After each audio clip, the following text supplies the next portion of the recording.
Have you ever woken up from a dream and maybe hours later found out that you swore that something happened in real life didn't?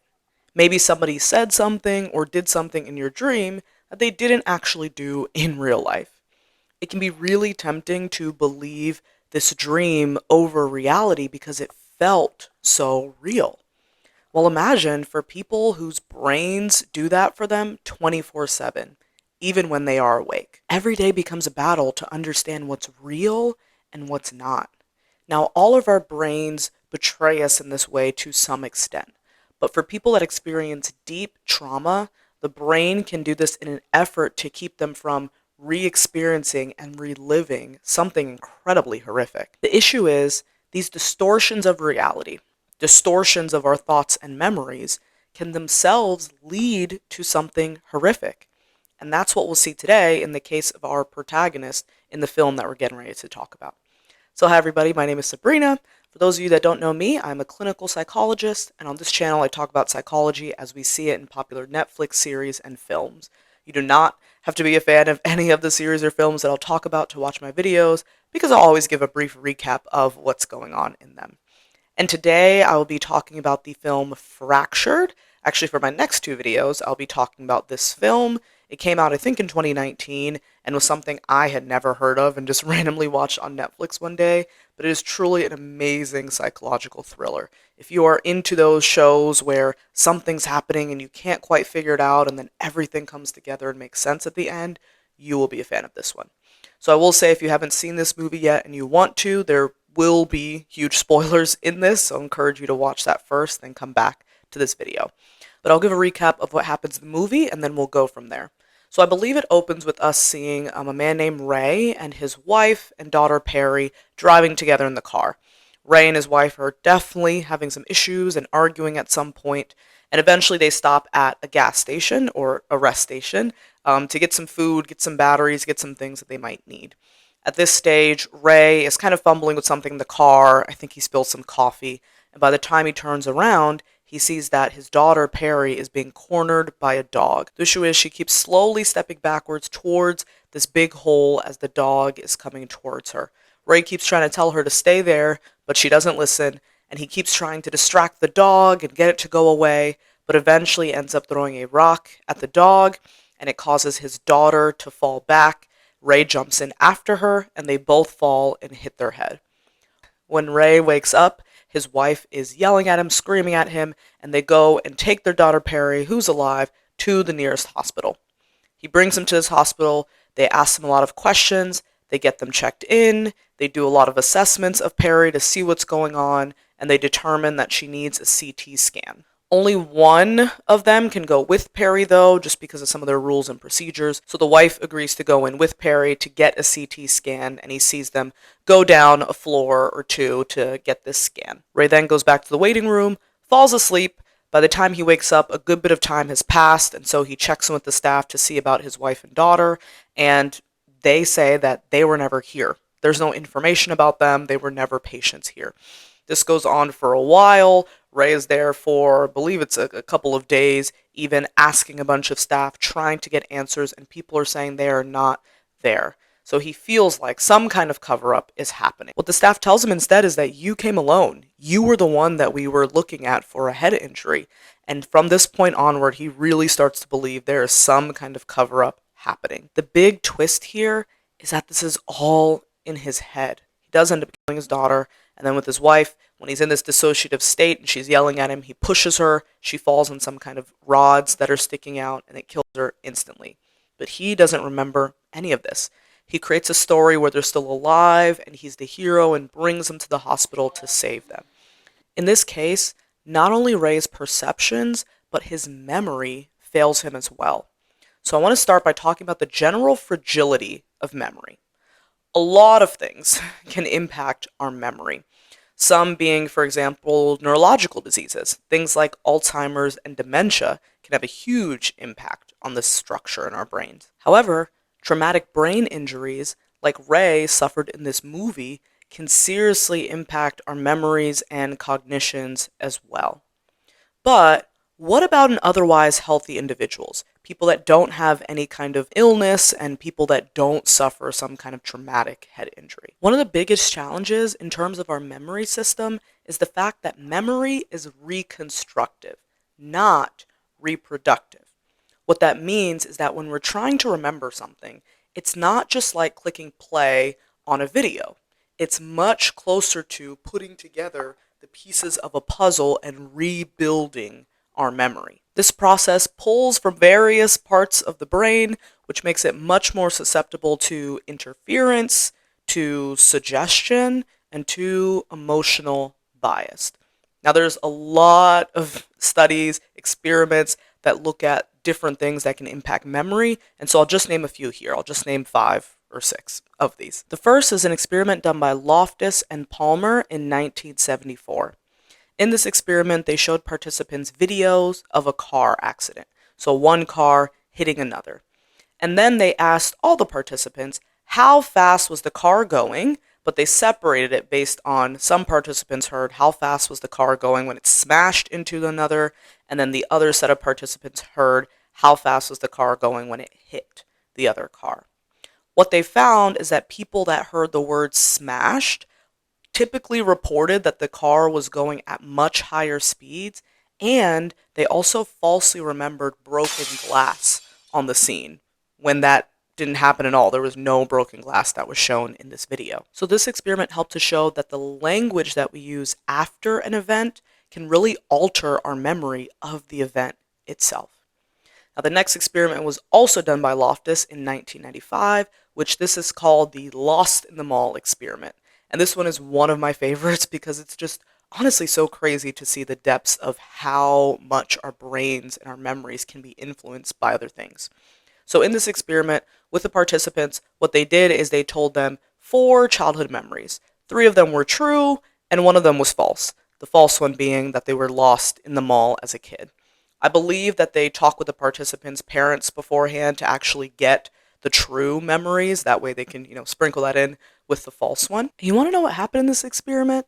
25% of the participants, so 1 in 4, believed that they got lost in the mall, but not just believed it, they elaborated. So they provided details about what happened that didn't actually happen because they were never lost in the mall. So this experiment helped us to see that false memories can actually be implanted in the brain through things like suggestion and repetition, because the experimenters repeated to them and kept repeating, yes, you were lost in a mall, what happened? Because initially a lot of the participants, just about all of them, would say, I was never lost in the mall. And so over time, with the repetition, people started to change their stories. The next experiment has to do with eyewitness testimonies. Now, there are so many experiments and experimenters that look at the issue with eyewitness testimony and see just how unreliable it is, because it's just so easy for us to falsely misremember the crime and maybe the details of the perpetrators. And I think if there are any lawyers or law enforcement watching this, please correct me if I'm wrong, because I am not 100% sure, but I'm pretty sure that in the US, eyewitness testimony is seen as so unreliable that if that is the only piece of evidence against a defendant, against somebody for committing some kind of crime, that they can't be convicted on it. So what's the issue in these cases?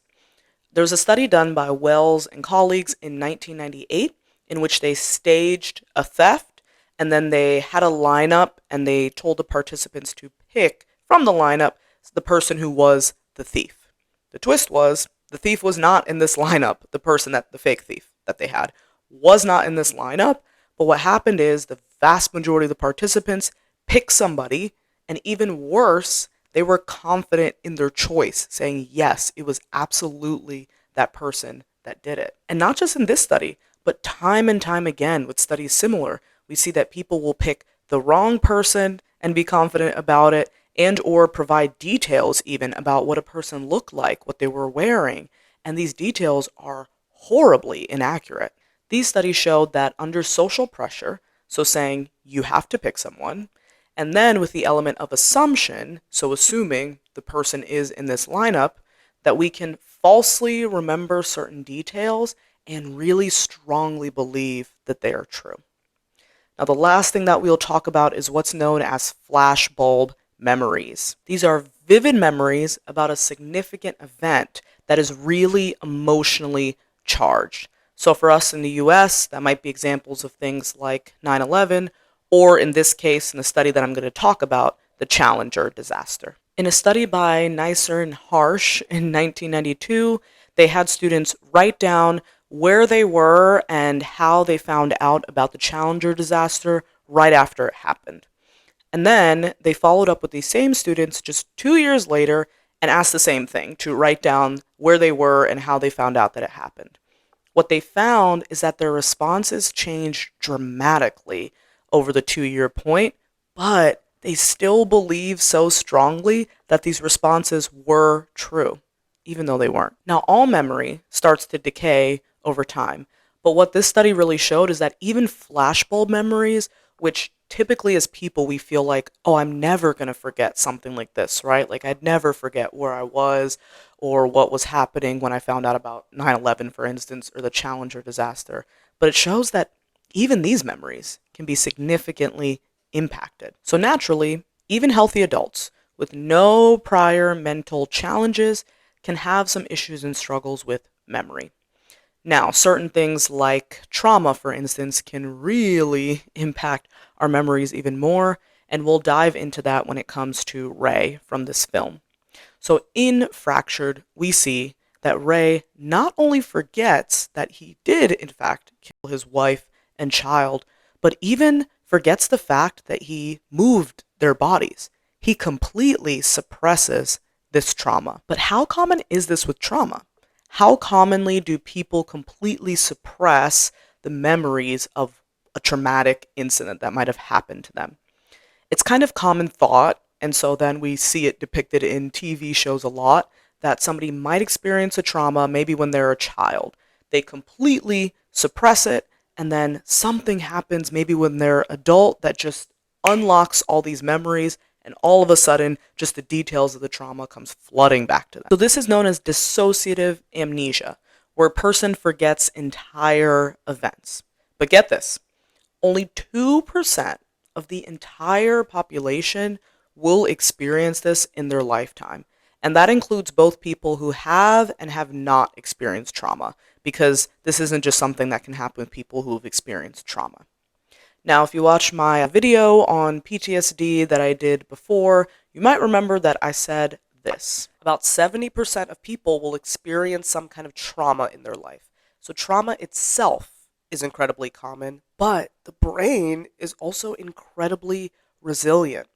The National Center for PTSD estimates that about 6 to 7% of Americans, so people in the US, will have a lifetime diagnosis of PTSD, and globally that estimate drops to about 4%. We went from 70% of people that experience trauma to 6% that get a PTSD diagnosis, and less depending on where you live. To get to the extreme of forgetting an entire trauma, these people would likely fall under the category of people that would meet diagnosis for PTSD. So not just the category of people that experience a trauma generally, which is much higher. So the number of people who will completely forget entire traumatic events is extremely small. What's much more common is a partial loss of memory, so where you forget some details of what happened and not all the details of what happens. And another thing that's very common with the trauma, which I also mentioned in that PTSD video, by the way, is avoidance. So that's where these memories and thoughts about the traumas will rush into your head. These kind of intrusive memories and thoughts will come in, and you try to push them away. You avoid them by thinking about something else or doing something else. Dissociation can also occur, but in Ray's case, this is taken to the extreme. And more on that in a moment.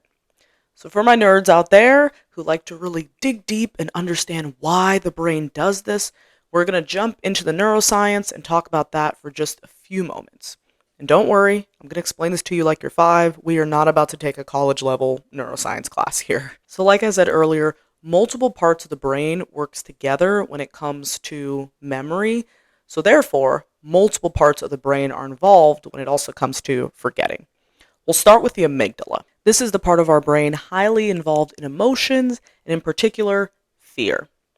When we experience a trauma, our brain becomes incredibly hyperactive because what could be more scary and emotionally charged than experiencing a traumatic event?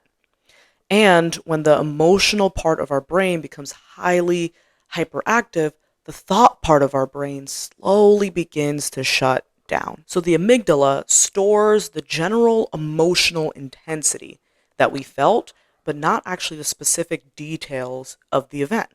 What this means is we can have strong emotional reactions without memory or as much memory as to what caused them.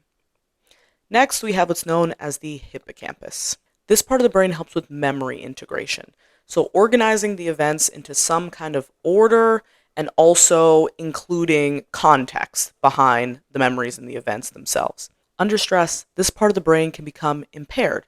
This might result in fragmented or missing memories. Like, quite literally, the brain doesn't file the trauma correctly. Last, we have the prefrontal cortex. I mean, this part of our brain is basically just responsible for everything: complex thinking, attention, logic, decision making, and self awareness. Like I mentioned earlier, when it comes to a trauma, the thinking part of our brain begins to shut down. And so the prefrontal cortex goes completely offline. So, putting these three things together, we have a person with the raw emotional memory of how they felt without the context or the knowledge of what order these things happened in, and an inability to actually self reflect and think about the fact of whether the things that they're believing are actually true or not, or actually happened. Does that sound like Ray? And his beliefs are only further confirmed based on the cognitive biases that he's using. Now, you might have heard of the terms cognitive bias and cognitive distortions before. The two are actually very different, and just give me 30 seconds to explain how. This is kind of important. Cognitive biases are natural, although subconscious, shortcuts. All of us do this to some extent because our brains are processing so much throughout the day, all the time, that if we had to be consciously aware of everything that we're doing and think about everything that we're doing, we wouldn't be able to function. So our brain loves shortcuts. It's a shortcut machine. And with these mental shortcuts, they can impact us and other people, but the impacts can be negative, but they can also be neutral or even sometimes good. So it's not always necessarily a bad thing. Cognitive distortions are pretty fixed, irrational thought patterns that typically end up being detrimental for us in some ways.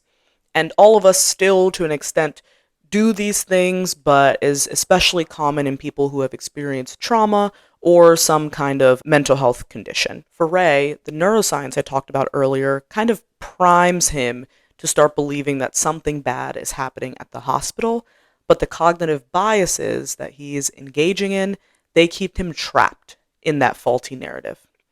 Now, throughout the movie Fractured, the two most common cognitive biases that Ray is engaging in are known as the confirmation bias and the anchoring bias. Confirmation bias is the tendency to search for, recall, and interpret pieces of information in a way that confirms our pre-existing beliefs and hypotheses. So we're only looking for things that basically say that what we thought all along was right. We do this because our brains desire cognitive consistency. Once we form a belief, we unconsciously filter information in a way that supports that belief. So, for example, if I believe that the earth was flat, I don't, by the way, I would ignore all the data, the science, the research, the evidence that points to the contrary, and just hold on to maybe the little bits of information that's out there that supports that belief. This is especially hard to change when the belief that we're seeking to confirm is related to strong emotion or some kind of threat. Like in Ray's case, his belief that the hospital is harming his wife and his child. Once Ray believes that the hospital is hiding something, he begins to interpret every neutral or ambiguous event as evidence of foul play. So, for example, some of the staff's behaviors or missing records or floors with restricted access. Even when the staff is able to provide him with rational and logical explanations for these things, he completely dismisses them because they don't fit into his narrative, into this thought process that he's already established. One that really stands out to me that I noticed from the film was when Ray sees like a doctor holding a box that says something along the lines of like human organs. At this point, he already is starting to believe that the hospital might be taking people and harvesting their organs, so he thinks that I guess his wife and child, their organs are being harvested. He then flashes back to one of the doctors doing the intake when he initially came in the hospital, and how she was kind of pushing him to reconsider being an organ donor. The thing is, this is a hospital, right? Like, people have surgeries and organ transplants all the time. So it's normal to have a kind of box like that because you can't just toss an organ into the trash. Just like doctors will have special boxes where you dispose of used needles because you can't just throw a used needle into the trash too. And also in the US, our donor list for organs can be multiple years long. So it's not strange for her pushing him to reconsider because there are already not enough donors when it comes to organs. And depending on how you die as well, your organs are no longer viable. Like, there's a set time period based on the type of death in which you can harvest and get an organ, which isn't physically possible to do in a quick enough manner. So most people, when they die, you can't actually harvest their organs successfully. It'll start to decay too quickly. So it also makes sense that she would ask Ray to consider being an organ donor, because while you're alive, saying yes to that has no effect on your life in the slightest, but when you die, it can make all the difference possibly for somebody else and save their own life. Other examples are him saying that it's convenient that an old video system has gaps in the footage, like the staff tells him. He thinks that they purposely erased this footage. But I promise you, if I pull out my old CD player right now and try to play it, it would have some issues. Technology simply breaks down over time. And then Ray also has issue because the hospital mentions that some files maybe have gone missing. He thinks that this is also foul play. Somebody who's worked in a hospital, I can personally attest to the fact that this happens all the time.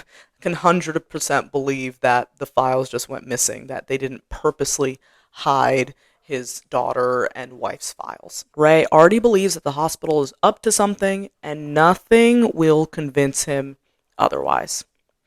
Now, the next cognitive bias that we have is known as the anchoring bias. What this is our tendency to rely heavily on the first information that we get, and then the rest of our subsequent actions are based on that initial piece of information. So kind of like an anchor. Once we anchor ourselves to it, everything that we do is based on that first thing from there. This is why shops will leave the old price of an item there and then put the discounted price on top of it. So maybe for you, you might not naturally pay $50 for a shirt, but if you see that it used to be $75 and now it's $50, well, maybe you might think about it because you're like, oh, okay, this is kind of a steal. I'm getting it at a good discount. For Ray, his anchor was the kind of off-putting behaviors of the nurse and then maybe some of the staff when he first came into the hospital. He filters all information from that anchor, so then everything from there feels suspicious. He doesn't reset his thinking. He just builds on the initial anchor. These trauma-induced distortions of his memory caused him to act on a completely false reality, to the point of killing another person, seriously harming others, destroying parts of the hospital, and kidnapping a person who was in the midst of surgery. All in the name for rescuing his daughter and wife that he killed. He is so severely dissociated from reality, and his delusions are so strong that he begins to experience something that's known as trauma-induced psychosis, or dissociative delusion. This is rare, but not impossible when trauma, guilt, and mental illness all overlap. I plan to talk about this in the next video that I'll do on Fractured, so stay tuned for that. Ray is a very compelling, although fictional, example of how our brain can fracture in response to overwhelming pain. He shows how trauma, guilt, and our psychological defenses can hijack our perception of reality. As an audience, we're pulled into Ray's biased ways of thinking. I mean, I can remember when I first watched this that I too truly thought the hospital was up to something. This really portrayed how dangerous but convincing our brain's defenses can be, especially when it's working to try to protect us from some kind of unbearable truth. But just like in Ray's case, fighting the truth won't protect us from it. It'll actually just create a more nightmarish reality for us and everyone around us. The mind ray can sometimes create an alternate reality, a false reality, to shield itself from trauma, from the things we fear, from the horrors we can't even imagine. You lost your family once before, and when you saw what you'd done to Barry and then Joanne, your mind couldn't accept the fact that it had happened all over again and at your hands. Where are they, Ray? I would never hurt you, sweetie. I would never hurt you.